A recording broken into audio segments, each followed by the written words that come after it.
I suppose why I run a co-working space and why I think it's vital for our communities is that people are fractured and atomised through COVID and through the range of different ways that we now work. So bringing people together in a workspace is so good. Good learning is social, good work is social.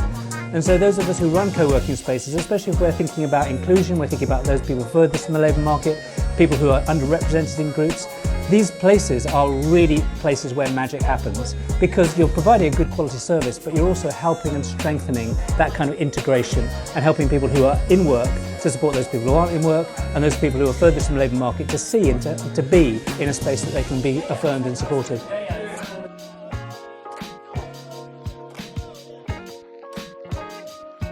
Most people have a very stereotypical view of what co-working is. You know, they think of the WeWork and they think of the corporate central London spaces.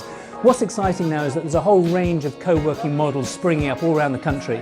Some are in small shops, some are in small old meanwhile use spaces. We run a space in a car park in Peckham. And actually having 300 members who can access our space through an app means that they can come at any time and it's affordable. So I suppose what I'd say is that there are different ways of co-working. The important thing is for people who are interested in developing this, think about why. Why do we do it? We do it because work is important, work is actually often socially isolating, so bringing people together is important. And also, you do it because you actually know that by working together, you yourself are more effective because you're working and actually being stimulated by a really wide range of people. Just think about it.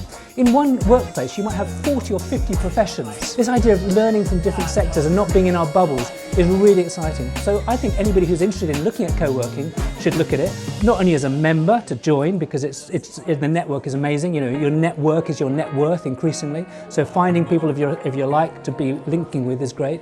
And if you also are struggling with work or finding that isolation at home is killing you, come into a co-working spaces. As long as it's a place that's welcoming and it's got great hospitality, you will find your tribe. You will find people who can support you in that world of work. In the project that I run, Facework, we're particularly committed to working with refugee groups, young people.